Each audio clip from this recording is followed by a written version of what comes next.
Halo kawan-kawan, jumpa lagi dengan saya di video kali ini. Dan di video kali ini saya akan membahas sedikit tentang sifat-sifat udara maupun psikometri.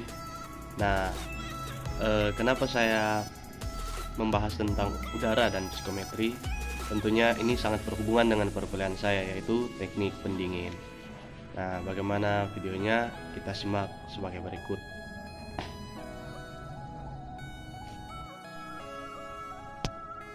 Nah, pada umumnya kita tahu bahwa udara itu tidak memiliki wujud. Udara itu tidak terlihat, bahkan udara tidak memiliki bentuk. Tetapi udara bisa kita rasakan melalui seperti tiupan angin. Nah, udara sendiri terdiri dari beberapa komposisi macam-macam gas yang berbeda-beda ukurannya. Di antaranya seperti nitrogen, oksigen, karbon,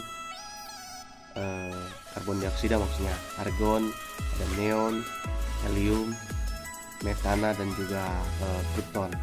Nah, itulah beberapa kandungan gas yang terdapat di dalam udara di permukaan bumi yang sehari-hari kita hirup atau masuk ke dalam paru-paru. Nah, selanjutnya kita akan membahas sedikit tentang sifat-sifat udara. Itu yang pertama, udara berbentuk gas. Tidak dapat kita cium baunya, namun kita bisa merasakan. Salah satu bukti bisa merasakannya adalah ketika kita menghirup udara dan juga udara bergerak, maka kita bisa merasakan melalui pori-pori kita. Selanjutnya, udara juga memiliki massa atau berat. Salah satu yang dimiliki oleh udara adalah massa atau berat. Kita semua mengetahui bahwa semua jenis benda mempunyai massa, meskipun udara merupakan sesuatu yang tidak berwujud. Udara juga bisa menempati ruang, seperti misalnya pada tabung kompresor atau tabung oksigen, udara bisa menempati ruang. Selanjutnya, udara juga mempunyai tekanan. Nah, tempat tersebut, udara yang panas akan mempunyai tekanan udara yang lebih rendah daripada udara yang dingin. Selain itu, udara yang bergerak memiliki tekanan yang lebih rendah daripada udara yang diam. Nah, hal tersebut dapat dibedakan pada udara yang bertekanan rendah. Untuk mengukur tekanan udara tersebut dapat kita ukur dengan alat pengukur udara. Udara juga bisa memuai apabila dipanaskan, dan udara juga dapat menyusut apabila didinginkan. Nah, selanjutnya, udara berhembus dari tempat yang bertekanan tinggi menuju ke tempat yang bertekanan lebih rendah. Udara juga ada di mana saja dan tidak dapat dilihat, namun dapat dirasakan. Tetapi bentuk, volume, dan massa jenis selalu berubah-ubah.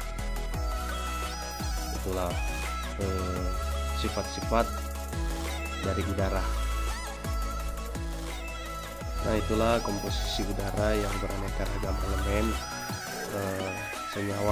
Senyawa dan partikel dalam udara akan berubah juga menurut ketinggian dari permukaan tanah. Demikian halnya juga dengan massa udara yang bisa berkurang seiring ketinggian yang semakin bertambah, semakin tinggi atau dekat dengan lapisan atmosfer.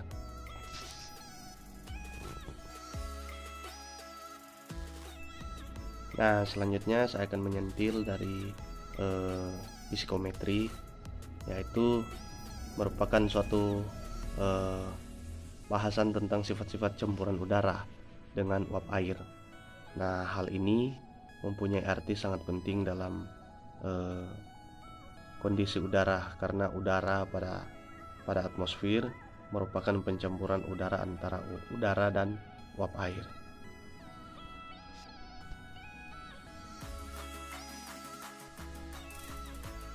Proses udara yang terjadi dalam diagram psikometrik yaitu ada proses pemanasan atau heating, yaitu merupakan penambahan kalor sensibel ke udara sehingga temperatur udara tersebut naik. Dan selanjutnya ada proses pendingin cooling, merupakan proses pengambilan kalor sensibel dari udara sehingga temperatur udara tersebut mengalami penurunan. Nah, proses kelembapan merupakan proses penambahan kandungan uap air ke udara sehingga terjadi kenaikan entalpi dan rasio kelembapan. Dan proses penurunan kelembapan merupakan proses pengurangan kandungan uap air udara sehingga terjadi penurunan entalpi dan rasio kelembapan. Selanjutnya proses pemanasan dan kelembapan, yaitu dimana dalam proses ini udara dipanaskan disertai dengan penambahan uap air, yaitu dengan mengalirkan udara melewati ruang semburan air atau uap yang temperaturnya lebih tinggi dari temperatur udara. Selanjutnya proses pemanasan dan penurunan kelembapan, yaitu dimana pada proses ini udara mengalami pendinginan dahulu sampai temperaturnya di bawah titik embun pada udara. Dan selanjutnya ada proses pendinginan dan kelembapan, cooling and humidifikasi, di mana proses ini dilakukan dengan melewatkan udara pada ruangan semburan air yang temperaturnya lebih rendah dari temperatur udara. Proses pendinginan dan penurunan kelembapan, cooling and humidifikasi, di mana pada proses ini dilakukan dengan cara melewatkan udara pada koil pendingin atau ruang semburan air di mana temperaturnya lebih rendah dari temperatur udara. Nah, itulah yang dapat saya sampaikan pada video kali ini, yaitu sifat-sifat udara dan psikometri. Nah, semoga video ini boleh bermanfaat. Sampai jumpa di video saya selanjutnya. Walaupun tidak, terima kasih.